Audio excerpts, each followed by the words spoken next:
Hello and welcome to another episode of the Mixed Signals podcast from us here at Semaphore, where we are talking to all of the most interesting and important people shaping our new media age.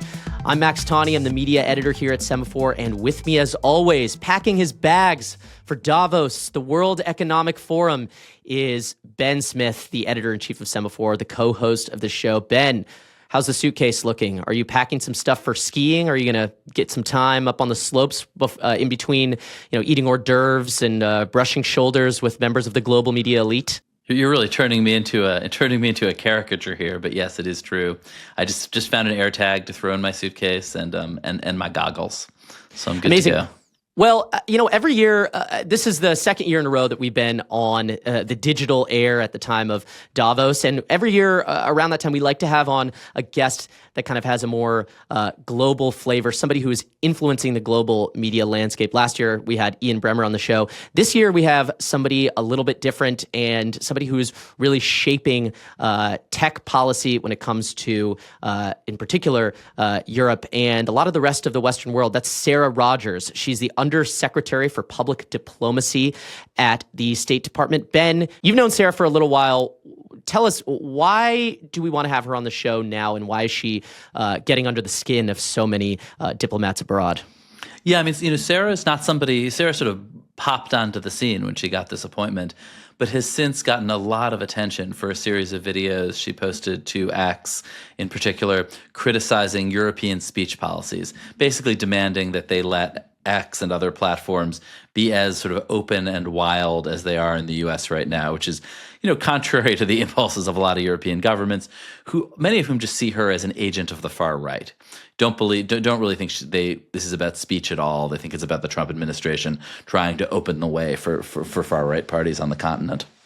And just to give us a little bit of a flavor of what she does, explain what is Sarah Rogers' role? Why are we having her on a media show? Sarah is one of the most sort of prominent government spokespeople and policymakers when it comes, first of all, to addressing foreign publics. I mean, obviously, Donald Trump, the most important one. But also, these fights over platforms in Europe are really crucial. Europe is effectively the primary regulator of the biggest companies in the world, of Google, of Meta, of X. And Sarah is the tip of the spear on a Trump administration campaign to push back European regulation. Well, we'll ask her about that. We'll ask her about this kind of back and forth that she's gotten into with senior UK officials over their threats to ban X, over Grok generating sexualized images of women and children, and a lot more right after the break. Sarah, thank you so much for joining us. We're really excited to have you. Now, you are the Undersecretary of State for Public Diplomacy. Explain a little bit about what does that actually mean? What does the Undersecretary for Public Diplomacy do? So, Max, Ben, thank you so much for having me. It's great joining you. So the Undersecretary of State, if you think about the State Department org chart, you have Secretary Rubio, then you have 2 deputy secretaries under him, and then there are 5 undersecretaries, of which I'm one. Public diplomacy, I think the best way to describe it, nobody knows what that means. Like to uninitiated people, it sounds very generic, like all diplomacy is public, but really what it is traditional diplomacy concerns the relationship between the American government and foreign governments. So 2 ambassadors shake hands, sign a minerals deal, etc. Public diplomacy is different. This is the relationship between the American government and the foreign public. So I oversee our global public affairs press office. When the State Department tweets memes, I'm directly or indirectly associated with that. I oversee our educational and cultural affairs office, so things like the Fulbright Scholarship, all of those traditional soft power domains. And also, and critically, the Public Diplomacy Undersecretariat has historically been the home of all of the information environment engagement. So when we were doing, the quote unquote disinformation, censorship, all of that internet ecosystem stuff falls under me. And you guys had Jamie Rubin on your podcast in the past. He was with something called the Global Engagement Center. That was built within and ultimately dismantled and removed from the Public Diplomacy Undersecretariat. So I oversee the domain that Jamie Rubin used to, plus more. I see. So you, speaking of, you've made your top priority putting pressure on Europe to kind of open up speech on social media. That's part of this domain that you're talking about. Can you explain that for people who might think, why would you need to be doing that? Why would the U.S. government need to be doing that? Yeah, absolutely. So that's certainly one of my most visible engagements. I took my first official trip overseas this fall, and it happened to be to Europe, and it happened to be at a time when this EU fine, this 140 million euro-ish fine against X came out over various alleged infractions.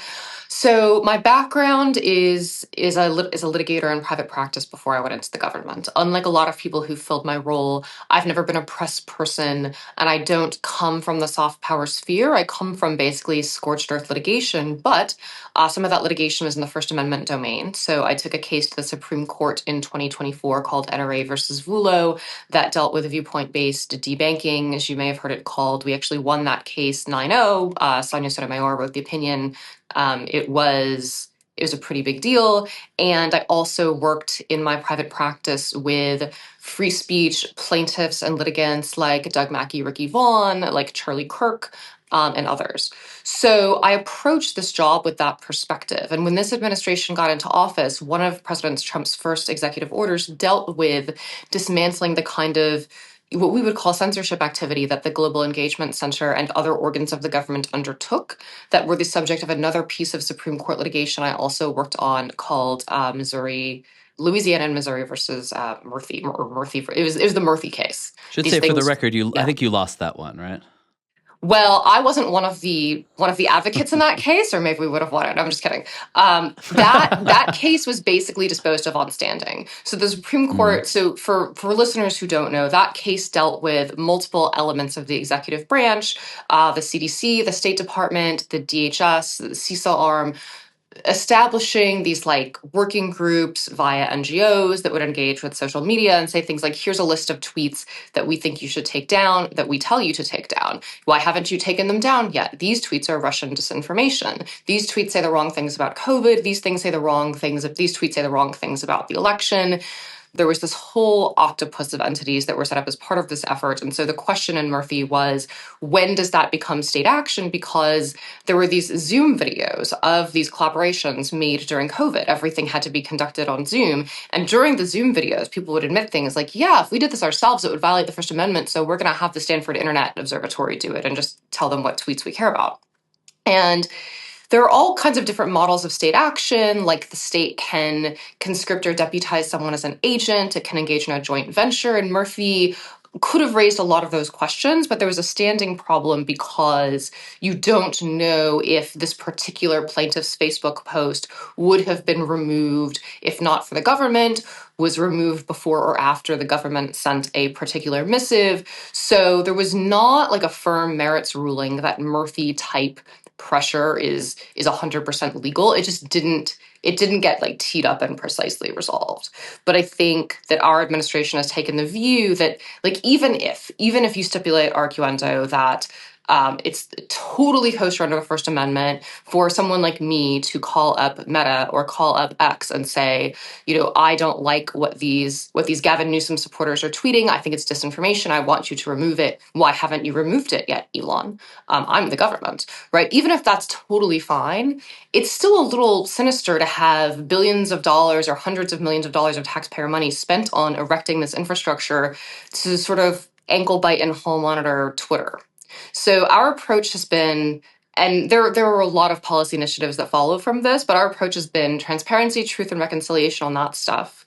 Show people what the government was doing vis-a-vis the information environment. And then going forward, it's not that we're nihilists about whether the content that people encounter is true or whether it's the content they want to see or whether it contains sexual abuse imagery or whatever.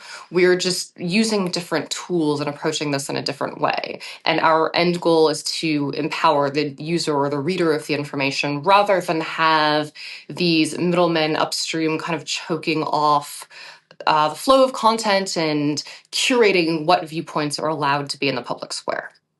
And I actually was gonna. I appreciate your kind of laying out your point of view and we're going to get into a bunch of the of the specific issues that you've been dealing with. But before we do, I was sort of glancing at your resume before, and you have like a fairly conventional lawyer resume. You went to Columbia Law School. You were a partner at a firm. You had some right-wing clients and litigated some speech cases. But you are now you are one of, I think, basically the most powerful regulators of the internet in a certain way with what you've been doing. And I guess I wanted to ask you a little bit about, like, how did you get into this stuff? You have not been a famous public internet person, but I do think that you have been on the internet for a while. Well, internet fame is a funny thing because it's not always anonymous, right? But I grew up I'm an old millennial, so I think I'm a little bit younger than you.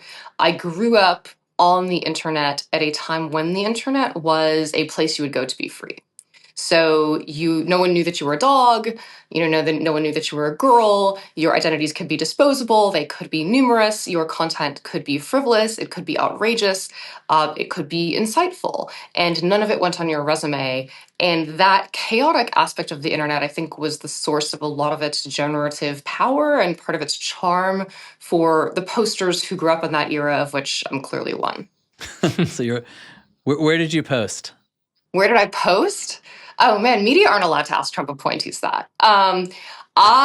So one place I posted was during law school, actually. I posted on this forum that was frequently described as a bathroom stall wall, sort of a 4chan for lawyers, that had all kinds of like raucous and disgusting content, funny content. And I wouldn't say that literally everyone at law school read it, but I caught a professor reading it once. Like it was everyone looked at it, but no one admitted to posting on it. And everyone on there was anonymous, and I posted on there anonymously. And that forum became a test case later on for kind of a crackdown, one mode of crackdown on anonymous internet speech. So it became a test case for unmasking anonymous posters via John Doe subpoenas. And I didn't like that when that happened, even though one of the courses of conduct that sparked scrutiny of that forum was that people were taking pictures of women, I would say including me, and posting them on the forum and like rating them and comparing them. And I really didn't like this. Like this was at the dawn of social media. Even the practice of posting pictures of yourself on the internet, I didn't really like. And I didn't like it, but what I disliked a lot more was the prospect of having my IP address subpoenaed and having my life destroyed. Even though I hadn't made any actionable comments and most people on there were ultimately fine, it felt like something was closing in. Like a space that had been free and chaotic was gentrifying, and the norms of anonymity and freedom were decaying a bit. And I use the gentrification metaphor because you get more families on the internet, you get more commerce on the internet, you want it to be more of a sanitized shopping mall. And I'll say this is probably the only place where I agree with the Memdani tenant commissioner on the desirability of gentrification. But I think a lot of people of my vintage probably felt that a bit, and I think a lot of them would offer the rejoinder that, okay, but we want an internet that's clean and safe and productive. We live so much of our lives on there now. We do so much of our work on there now, and I think that's true. I think you can't constantly be wedded to like one benchmark in the past, but I come from courtrooms where the way that you find a truth is that you make sure that every side or every bundle of interests in a controversy has a forceful advocate. And I feel like I need to be the forceful advocate for that spirit of the internet that a lot of us remember, that made so many favorable contributions to our culture and our economy. The internet where you can go to be free. After law school, I was a prolific Gawker commenter, and I'm one of these people who, like, I really like talking to people like you guys who think and speak a lot about media and media culture and how it's evolved, because I'm one of these sort of New York media adjacent people who has a lot of opinions about like 2006 through 2012 Gawker and how it served as kind of a petri dish for a lot of trends that would influence blogging, but also conventional journalism later on. And I felt like when I started posting on that site, it had this thing they called snark, right? It was this aestheticized cruelty. The Gawker voice was this kid who had moved to New York to be Oscar Wilde or Dorothy Parker, but was a little insecure about it. And there was this creative underclass article that like paints this brilliantly. And so there was this very catty, cruel, nitpicky almost like surveillance culture where they would go through your wedding announcements and they would like pick apart your registry or pick apart your dating profile. And I felt like when that was applied to the world of Manhattan media gossip, it didn't feel wildly inappropriate to me in that era. But then I think what happened was young journalists, especially in the second Obama administration, during the era of Occupy Wall Street, they all became inspired, ironically, by people like Matt Taibbi and Glenn Greenwald, who are now their enemies, to become sort of more righteous advocates on issues like the economy or race relations. And I felt like what happened was this short form polemical nonfiction that was ad driven, that was engineered to get clicks, that prevailed at that time, became a very infectious model for media. And it merged with the new social justice obsession of young New York journalism and professional types, and created, like, I would say that wokeness kind of germinated on Gawker and another site, Ben, no offense, BuzzFeed. Did you ever get tossed off Gawker for being too right wing? So I was a prolific Gawker commenter, and the reason is that I got married in 2009.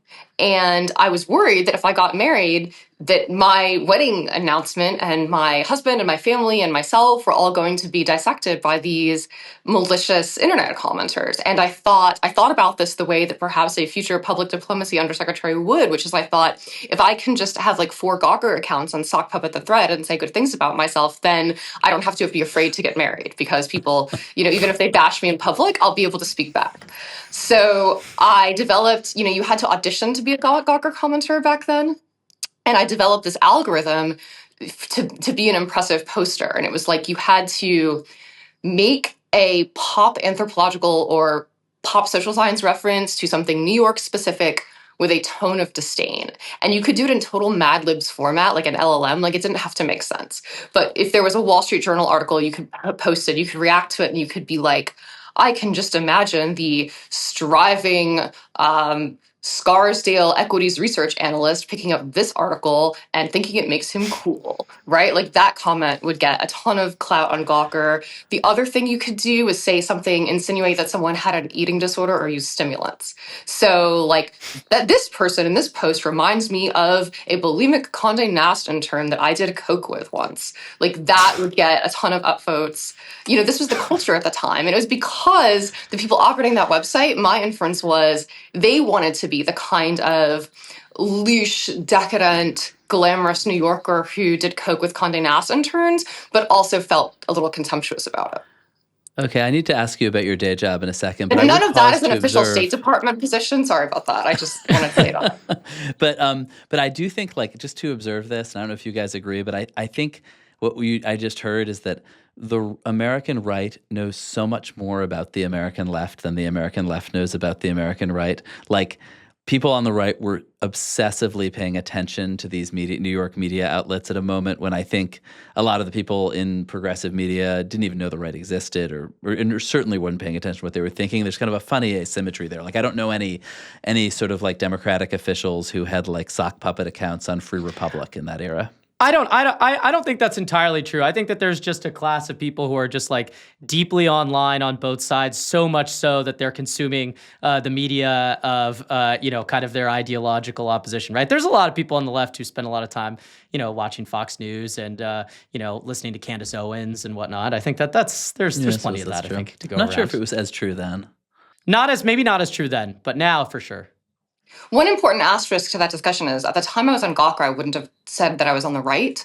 I think that, and Ben asked if I was banned from Gawker for being racist or something. I mean, I think all of my accounts I did were not eventually say that. banned I said because, for being too right wing, but just, sure. Well, when lamestream media types say that, they mean the other. So the answer is the website became woke. So I'm not racist in the sense that is like morally pejorative. I worked very hard to treat people as individuals and would have done so online too, but much more became like the hegemonic style on kind of Twitter monoculture by 2018. Like I think that germinated there. And so my viewpoint became more right-wing as my young New York professional milieu became more intersectionally social justice-y, and I found that alienating.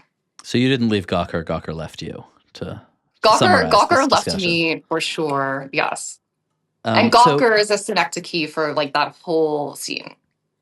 So let's. It pains me to move on because obviously I would happily talk about like 2010s internet media and for a long time and wrote a whole book about it. But I do want to get to you have a very important federal role and also have really gotten a lot of attention, like more attention than I think undersecretaries of state for public diplomacy sometimes get, particularly for a series of videos you made denouncing speech regulation, both digital regulation at the European level, speech regulation in Britain, speech regulation in Germany and other European countries. And I guess I wonder to begin, because I sort of mentioned a couple of European diplomats that I was going to be talking to you. And one question that came up was, the U.S. has different and has always had different views on speech than its European allies, than its, Chinese rivals, than Russians, than, people in the Gulf. Why is the U.S. targeting its allies in Europe rather than, and is totally silent on speech, particularly in the Gulf, I would say, where they have far, far tighter restrictions, where you're going to go to jail if you criticize the government? Well, the answer is that we're not totally silent. I mean, we haven't been silent on Venezuela or Iran or Russia. I talk about these things in my What media about engagements. What about the UAE and Saudi Arabia? So UAE and Saudi Arabia are a great example. So the way that I've explained this is, when we're engaging with a country, we consider our relationship with the country, what we're giving the country, what the country's giving us, and the history and trajectory of where that country is on free speech. So Saudi Arabia held a comedy festival this past year, and there were like 3 censorship rules for this comedy festival. You couldn't blaspheme any prophets, you couldn't attack the Prince of Saudi Arabia, and I think you couldn't criticize the Saudi government. Now, obviously, that's not coextensive with the First Amendment, and we wouldn't want those rules here, and a free society wouldn't have any of them in an ideal comedy festival. But notably, Western comics like Dave Chappelle were able to perform their Western sets totally uncensored, which would have been uncensored. Like, they didn't have to modify their Western material because Dave Chappelle doesn't naturally have jokes about Mohammed bin Salman, right? So he didn't have to remove those from his material, as far as I know. And that would not have been thinkable 10 years ago. It would not have been thinkable 20 years ago. You could make jokes about drinking. You could make jokes about sex. And that represents a liberalization in Saudi Arabia that we want to encourage. Now, Dave Chappelle would have gotten in trouble if he blasphemed Muhammad. But if he did a comedy set in Britain or Germany and blasphemed Muhammad, he would also get in trouble. And that that state of affairs does not represent liberalization in Germany. I think the trajectory that we see in Europe and the UK is worse. And one reason we care more and care differently about these countries is, we have mutual defense pacts with them and we have a lot of relationships with them premised on this idea that we together comprise a free world with shared values. Certainly our NATO allies invoke that a lot when they're seeking cooperation and cash from us. In addition, I think there's more regulatory contagion from markets like the EU than from markets like Saudi Arabia, so we care about that.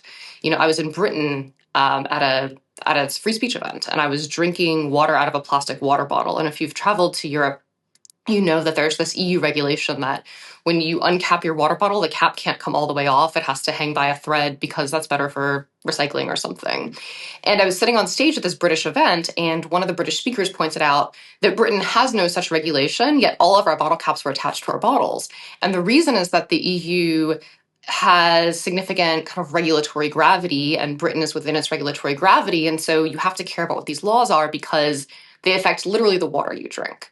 And what's happened is like not all of these European censorship incidents that I recited in my video, like the German woman got a harsher punishment than the rapist because the woman called the rapist a pig. That's a notorious one that really no one can defend. I don't think that happened under a digital specific law, but the problem is that statutes like the Digital Services Act in Europe and the Online Safety Act in Britain transpose these existing speech content regulations to a transnational internet, often extraterritorially, and they impose a lot of first instance censorship obligations on risk averse corporations. And when you impose a vague, chilling speech regulatory obligation on a risk averse corporation, that's how it becomes illegal to tell jokes at the water cooler. That's how you get absurd results like literally speeches to the floor of British Parliament are being censored under the Online Safety Act because they contain content that facially triggers some gating obligation in the statute. And the company doesn't want to be fined a huge percentage of its revenue if it allows that content to remain online. Right, and many of it, but these are, I mean, many of these speech issues or in differences have been around for a long time. When a parliamentarian can accuse Kim Philby of being a spy, he couldn't repeat that outside Parliament for the same reason. These are, and I guess when I look at what you talk about, you talk almost exclusively the political speech you talk about is really almost entirely far right and from right wing parties, and I think a reasonable observer might think, like, this is a bunch of hand waving and those were a bunch of kind of fancy legal terms. But basically, these are gestures of support for the AFD, for Nigel Farage's party, for your political allies. And I really have not seen you out there on the barricades. I guess in particular for what is obviously the most widely censored form of political speech in Europe right now, which is pro-Palestinian speech. You had hundreds of protesters arrested in, I think it was Trafalgar Square, for supporting a proscribed pro-Palestinian organization. It just seems like your silence on that kind of speaks for itself. Well, Ben, I haven't been silent on that. I've spoken on that issue a couple of times. I was interviewed by a London radio program, and I think they tried to trap me. They were like, but what about globalize the intifada? British regulators have proposed banning the phrase globalize the intifada. Don't you agree? You're in the Trump administration. Don't you agree that that should be unacceptable and illegal? And I said, I don't find it acceptable. I'm from New York City, where thousands of people were murdered by jihadists. I don't want an intifada in New York City, and I think anyone who does is disgusting. But should it be legal to say? In most contexts, yes. You and I have uttered that phrase on this program, and hopefully even the British government doesn't want us arrested, and I explained the Brandenburg Incitement Standard and all of that. Okay, but I guess are there instances where you've proactively gone out there on social media talking about this stuff? Because I just haven't seen it, and it does seem like you're almost entirely focused on right-wing speech. Well, it is hard to see all of my tweets because there's a copious volume, but I had another one addressing some Palestinian Once a poster. activists in Spain had made a map of Jews. Yes, yes, once always. There was a map of Jewish-owned businesses posted by a pro-Palestine activist in Spain with the inference that the Jews are Zionists, or maybe these Jews are Zionists, and it was a bit menacing and caused obviously a lot of discontent. And I think even people like me who take a hard line on free speech would say that kind of speech is unpleasant and we would condemn it. And what I said about that map was that under American law, under our preferred free speech standard, whether this kind of thing is legal depends upon the context, and it's a context-specific inquiry. It shouldn't necessarily be banned. But then I also said, under these European censorship laws, this thing, in fact, remained online. Whereas I think if you posted a map of ISIS-sympathetic mosques, it would have been taken down and you would have been jailed. Probably people have been jailed for insulting Islam less straightforwardly than that. But on more straightforward issue, like these people that Britain is arresting for protesting, for supporting this prescribed organization, your view is they should be allowed to protest? I would have to look at each individual person and each proscribed organization. I think if you support an organization like Hamas, then depending upon whether you're coordinating, there are all these standards that get applied. This Palestine Action Group, I've seen it written about. I don't know what it did. I think if you just merely stand up and say, I support Palestine Action, then unless you are really coordinating with some violent foreign terrorist, I think that censoring that speech does more harm than good.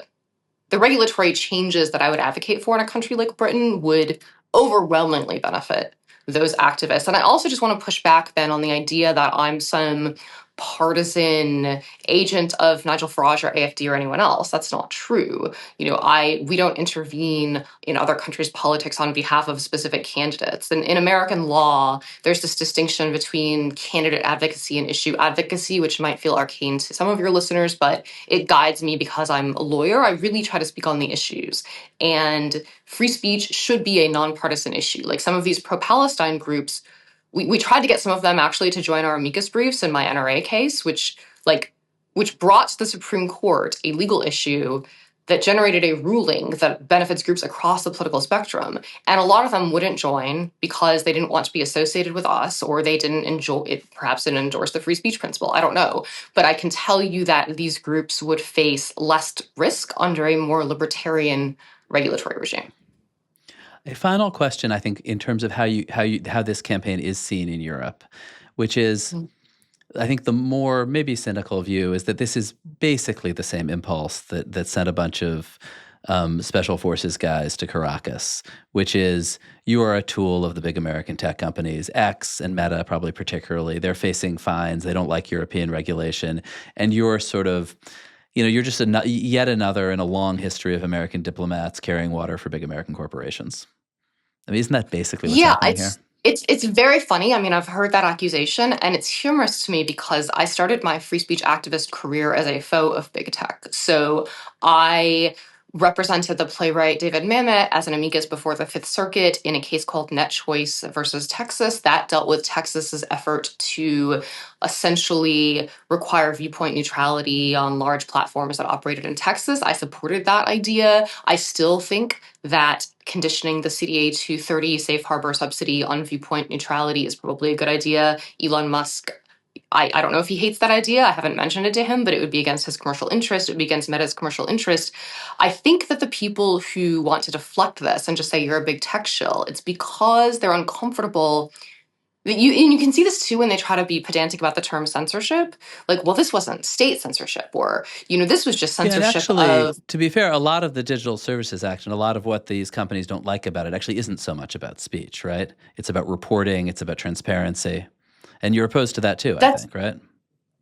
Well, there are different facets that we oppose at different levels of intensity, but I think even a content neutral, and this was what my Supreme Court case was about, even a content neutral regulation, if it's enforced in a viewpoint disparate kind of selective way, can be censorious. So one of the regulations that led to the X fine was they're supposed to allow designated researchers that basically work for leftist NGOs to scrape data, NGOs. And I'm not. Well, not really in practice, not in the EU. To scrape user data from Twitter in a way that the ordinary user wouldn't be allowed to, so they can do transparency. But this guy Travis Brown, who doxed libs of TikTok, who basically built a career doxing exclusively people who supported President Trump and has this kind of nasty Antifa Blue Sky account, like this is one of the people that the German government is funding to do this. So this sounds like the viewpoint discrimination, Sarah. Shouldn't anybody be allowed to do this, including leftists? Well, the problem is if the government's picking leftists to do it, then it is an asymmetric viewpoint skewed regulation that basically says you have to give communists access to all your user data. If that's the upshot of the regulation, then most of the DSA would be struck down under the First Amendment. It would. And a lot of Europeans, I think, see the First Amendment roughly the way they see the Second Amendment, which is this is a crazy commitment the Americans have, and we're not Wild West frontiersmen, and we choose to be more genteel and urbane, and we're not going to adhere to it. And the problem is you have this cross-border regulatory context where we're all drinking out of water bottles with attached caps. Well, we have a lot more that we want to get to with Sarah, but we have to take a short break, so we'll be right back after this. In this week's branded segment from Think with Google, I spoke with Google's VP of Marketing, Josh Spanier, about what he saw at CES. So Josh, you were at CES at the beginning of this year. Why does that event matter for CMOs? So CES gives us a real view into how people are going to be living their lives and spending their money in 2, 5, even 10 years' time. And I know from the outside it looks like a giant toy show. There's smart rings and foldable laundry robots and flying cars. But I was chatting with Shelley Palmer, who I interviewed for my new podcast. He's an AI visionary and tech leader. And he swears by, and I agree with him, that the ability to see patterns amongst all the gadgets is actually really, really compelling for near term and into the future. So what'd you learn from that conversation? Well, the gadgets aren't really the thing. Stuff gets announced, some of it launches, some of it doesn't launch. What you're really looking for are business model changes, the new paradigms that are emerging. So 2 that I saw and we spoke about.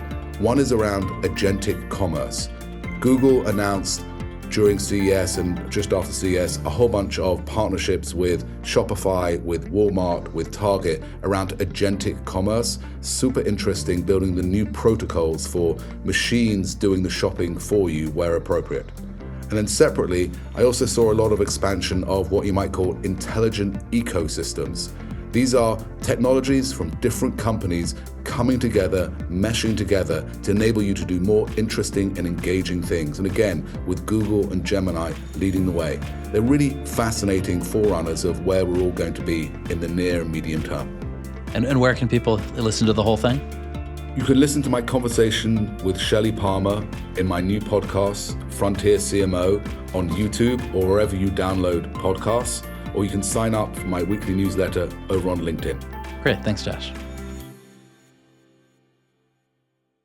Sarah, you a few minutes ago you mentioned X, which seems like it brings us to the next question, which is something that's been in the news recently. It seems like the UK's Deputy Prime Minister David Lammy has been trying to put a little bit of distance between you and Vice President J.D. Vance, obviously both members of the administration. I want to read you a quote from something he said. This was, I believe, earlier this week. David Lammy said of Vance, he said, "He agreed with me that it was entirely unacceptable." David Lammy said, "I think he recognized the very seriousness with which images of women and children could be manipulated in this way, and he recognized how despicable, unacceptable that is, and I found him sympathetic to that position." You have seemingly taken a slightly opposite position here, saying that all options are on the table if the UK bans X over this stuff. What's the administration's position here? So, look, I'm not going to speak for Vice President Vance, but I'm happy to revisit my comments and how they should be construed. We're talking about two different things. I think, and this is David Lammy saying what the Vice President said in some conversation none of us were party to. So, let's get it from the horse's mouth. But I think what Lammy is saying is that Vance said that the non-consensual explicit images of children and perhaps of women were totally unacceptable. That's a different question from whether you ban X. When he says all options are on the table to ban X, that can be interpreted pretty broadly. And so I think a commensurate all options are on the table from me is fair game. But there's certainly ways to regulate this, like the First Lady has proposed regulating it. There's existing torts that regulate it without doing a China-style, Russia-style, Iran-style ban of an entire social media platform, which I think the UK may be backing away from. I think now they're saying we just want to criminalize non-consensual deepfake revenge porn type stuff, which I think is closer to a sane approach. If we're speaking about images of children, then I wouldn't disagree with Vice President Vance or with anyone else who says that creating non-consensual images of children in a way that could be interpreted as sexually explicit is pretty unacceptable, disgusting behavior. I think with adults, it's a bit more complicated because you have this whole tradition of political cartooning, and a lot of the stuff that Gawker is creating is distasteful, but wouldn't necessarily be violative of the First Amendment. I think that already, I could be wrong on my number of hours, but I think it was within 12 hours, Elon had banned everyone who made these images of children. This is not, whether there should be sexually explicit images of children is not a conflict between the United States and the EU, but there are many differences of opinion, rightly so, on how you enforce that obligation and whose responsibility it is. Speaking of Elon, because you've mentioned him a few times, I'm curious, how often are you talking to, because so much of your job revolves around, in some cases, advocating for, free speech interests that may, have you aligned in some cases with the platforms. How often are you talking to Mark Zuckerberg or to Elon? When was the last time you talked to those guys? Not often. There are people in my office, I oversee thousands of people, and there are engagements with all kinds of companies with whom we have touch points. We are not, I think European bureaucrats want to style and depict us as lawyers for X or Meta or whatever, and we're not. But we do, it's our job, just as if there were some international oil regulation or some international space regulation that affected our businesses, it would be part of our job in the American government to hear what those businesses have to say. But we also hear from other groups too, I'll meet with free speech activist groups and the like. So I don't have a morning call with Mark Zuckerberg and Elon Musk where they tell me what my talking points are. My office liaises with those companies occasionally. Yeah. So, kind of turning back to the U.S., I'm really curious. The topic of free speech has been a really big one here over the last year and change, or I guess almost exactly a year. Since Trump returned to office. Obviously, one of the biggest stories last year was over ABC's suspension of Jimmy Kimmel, which came after FCC Chairman Brendan Carr, basically said we can do this the easy way or the hard way, following some comments that Kimmel made that some people found to be distasteful.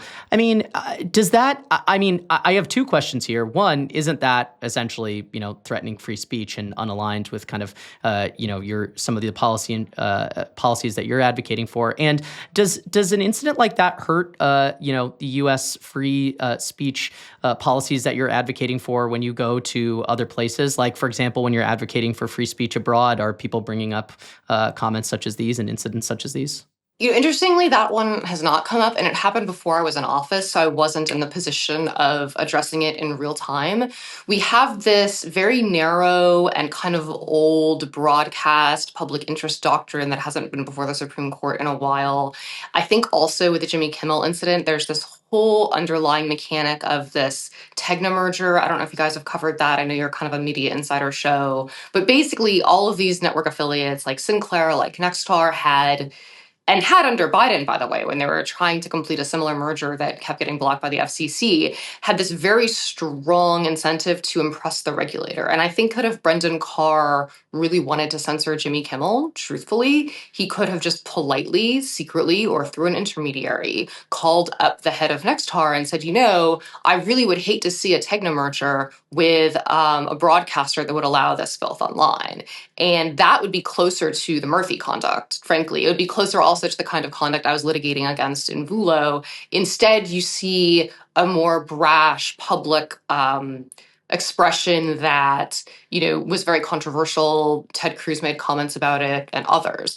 Obviously, when you're advocating abroad, people will look for things to invoke to accuse you of hypocrisy. But I think what I would say to all those accusations of hypocrisy is that I would never contend that the United States never contains or experiences censorious impulses or temptations. Like, we had the Red Scare, we had wokeness, both very bad episodes. But the reason you should have a bulwark like the First Amendment is to hold those instincts at bay. And that's the whole point, right? And I think that's why I'm grateful that we have the laws that we do, and that's why vague regulatory cudgels in the hands of regulators who want to suppress particular viewpoints. That's why I'm wary of them in Europe too.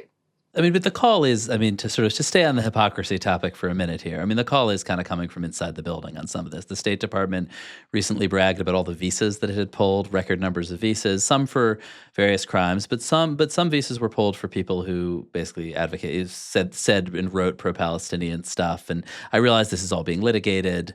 There are questions about the rights of citizens versus non-citizens, the rights of the U.S. to pull visas arbitrarily.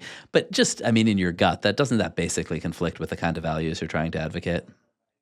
It's very funny because when Yoel Roth was curating the public square so that you weren't allowed to say anything opposing trans ideology. This is a former Twitter executive, just to... Yes. We would hear that it's wrong to invoke the spirit of free speech and you have to adhere doctrinally to the First Amendment, and any other complaints are just nonsense.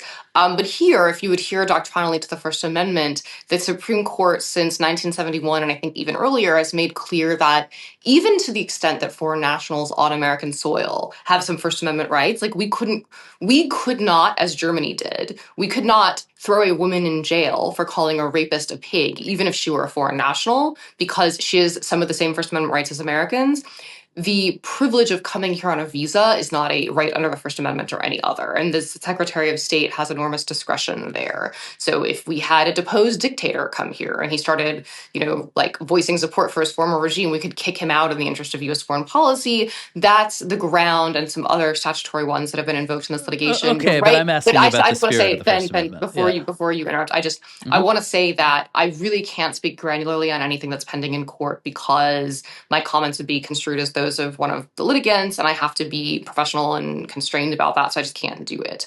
But there is this long-standing, like President Trump did not invent this barrier in First Amendment jurisprudence between what you can say under the First Amendment and what the State Department can consider when it revokes a visa. This is a very long-standing thing.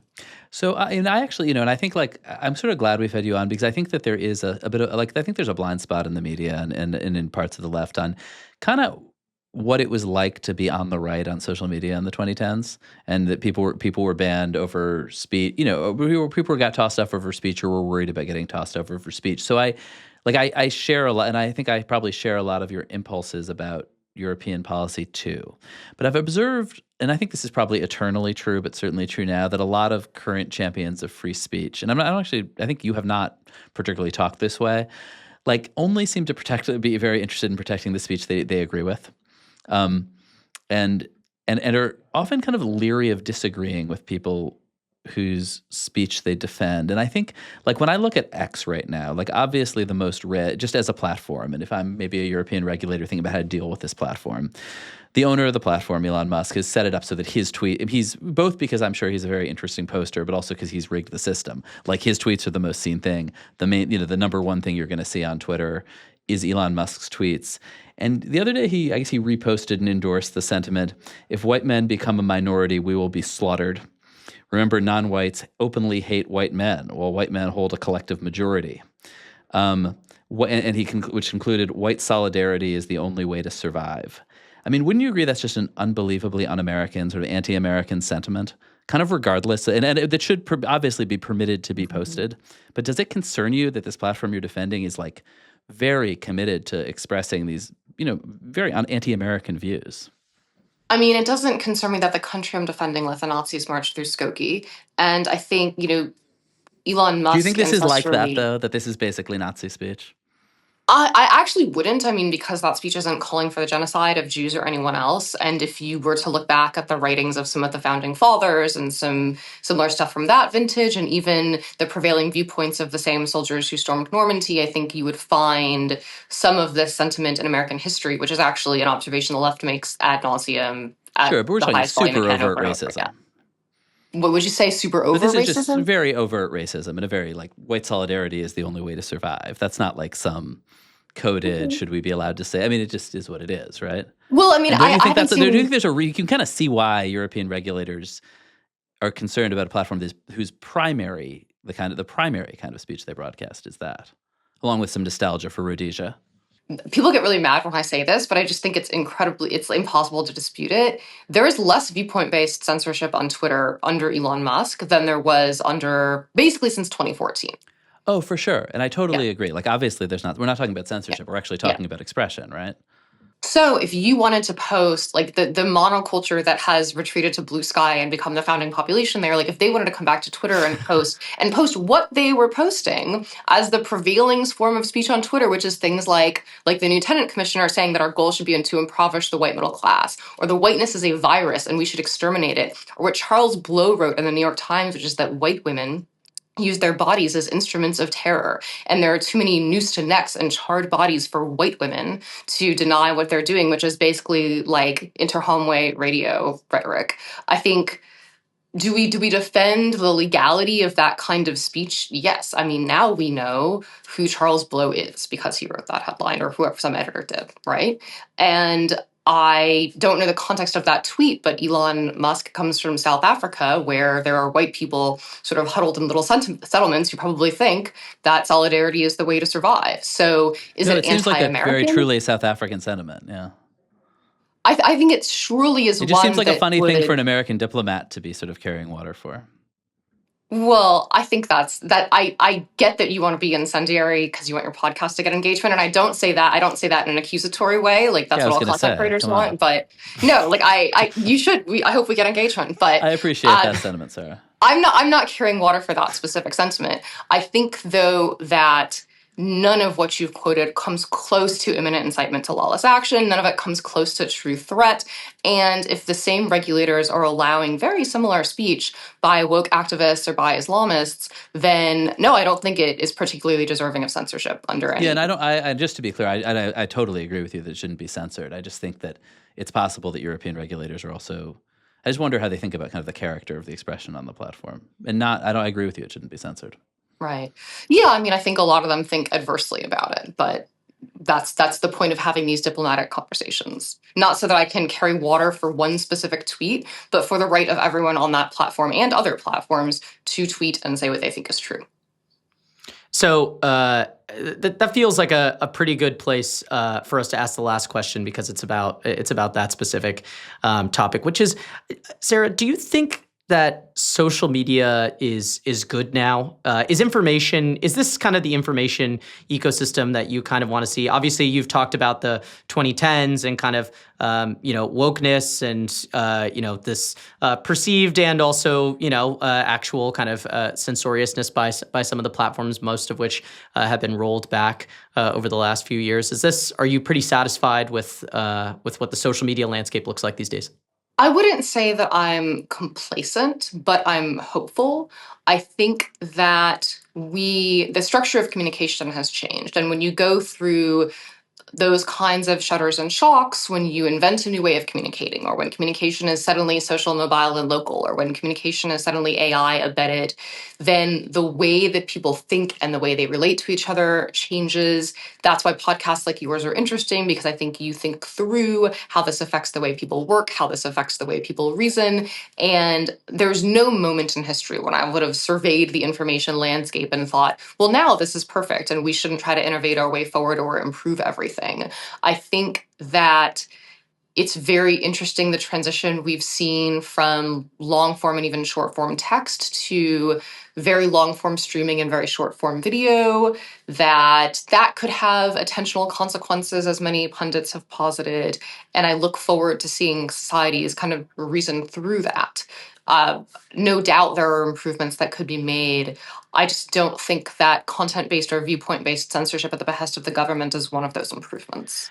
Sarah, actually, that brings up an interesting point, and I know that I was just trying to wrap this up, but it raised an interesting question for me, which is, how are you thinking about how your job extends to the AI platforms and LLMs overseas and in other places? Are you focused on companies like X and in some cases like Meta? And I'm curious how you and your office are approaching AI and what you're looking at overseas when it comes to AI and kind of executing the free speech policies that you're hoping to see.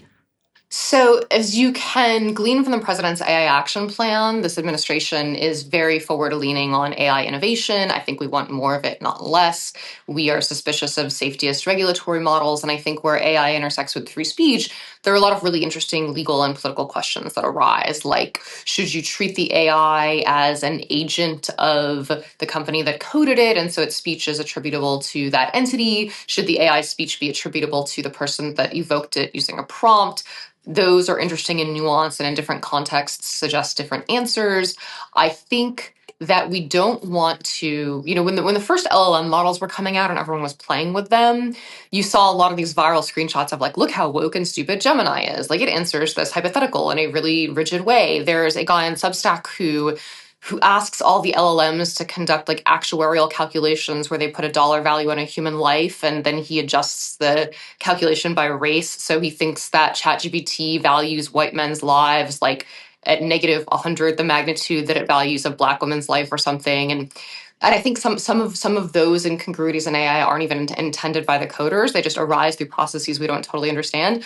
What I would say is that lobotomizing and fettering models to the point where they never generate any kind of edgy or unacceptable response makes them less creative and less useful. I think that's been discovered through the iterative process of AI development, and that regulatory approaches which flag or discern AI from authentic human content are better than regulatory approaches which just decree that the AI is never allowed to emit a discriminatory idea or something. Because when you see when people try to code these models in this really corseted, cosseted way, that they become less useful. And China, which is our main competitor in what you might construct as the AI race, they're going to impose some constraints on their LLMs, but probably not as many as a censorious safetyist polity would oppose if every single person got their way.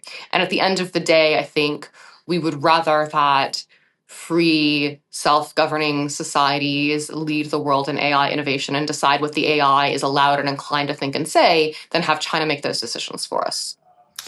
Well, Sarah, we really appreciate you taking the time. This was super interesting, and also, of course, fielding all of these questions. Sometimes we kind of let people skate a little bit, and it's kind of a get to know you thing. But you jumped right in here with us and took some tough questions, so we really appreciate it. Thank you so much. Happy to do it. Thank you, Sarah. This was fun.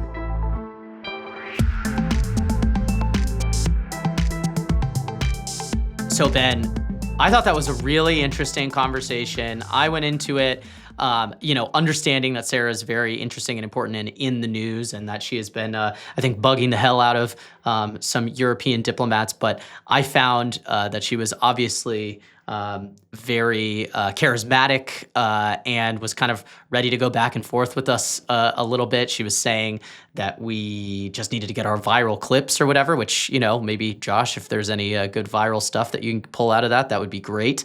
But Ben, the European diplomats that you talked to beforehand are going to obviously listen to this episode. Do you think that they'll be satisfied with her answers?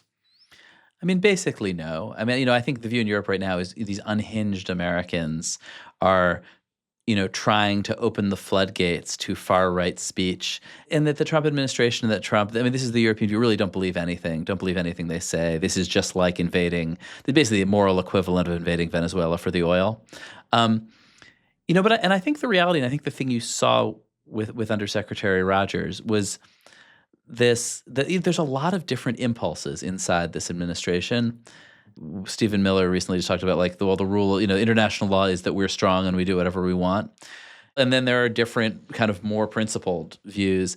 And I do think she represents a very, very pure, and you sort of heard her kind of story about it, kind of speech ideology about speech on the internet that in some ways, is a throwback to the kind of more utopian days of the internet, but that is more ideological, maybe a little more radical and more principled than I think the people who are dealing with her wing of the Trump administration totally realize. Because I think you sort of have to remember, these are people who came of political age on Twitter, most of all in the years 2010 to 2020. And so for them, the notion that you could get your account banned for being too right-wing, that is a huge deal. That is, for some people in the Trump administration, I think that is, one of the top 3 issues in the world, free speech on the internet. And I think for the Europeans, it's what are you talking about? This is just some other regulatory thing. You're carrying water as usual for these big American companies. I mean, obviously that's also true. And, Meta and these guys are thrilled about it, and they're giving all sorts of money to Trump administration accounts. But there is also a real ideological thread here, about speech on the internet from people who feel like they or their political allies, whether it was around COVID or other issues, got pushed off these platforms. And it's not fake. It is so intensely held. Right, but it's only intensely held by some people, and obviously there's some other people in the administration who feel differently or who execute in a different way. Totally. And I'm not sure Trump is particularly I'm not sure he has deep principles on the question. Are you? Not at all. Not at all. He obviously wants to say what he wants to be able to say what he wants to say. Obviously, and wants to make other people say the same thing. Yes, yes, exactly. He's interested in other people speaking the same thing as him, which I get. I am as well. But I obviously thought that the most interesting part was her deflection on Brendan Carr and saying, well, I wasn't here when all of that stuff was happening, which I thought was really interesting. And she basically said, different people in the administration feel different things about, various aspects of that. Yeah, I think she represents the sort of principled speech wing of the administration. I suspect there are people in the administration who really disagree with her. I think on the Palestinian speech stuff, too. I see why she's not leading with it, but I was actually surprised how directly she said the British ought to be letting people protest in favor of a banned Palestinian group. And I mean, she really did seem to say, well, she kind of defended Brendan Carr and said, well, I mean, the point she was basically making was like, he didn't actually use his regulatory authority to kind of go after Jimmy Kimmel, and he could have if he wanted to, and actually put some real pressure. She still said that she felt like people had different viewpoints and opinions on it. She did say that she hadn't heard about that example from other European diplomats. So if there are some diplomats who are looking for something, that does feel like a point where they could maybe squeeze her on it a little bit, because it seems like she probably thinks that is maybe a bit censorious. But Ben, was there anything else that you thought was particularly interesting? Did you think that there is a straight line from Gawker, commenter, to Undersecretary of the State Department? Should I be referring to her as the Undersecretary? I referred to her as Sarah. Was that rude?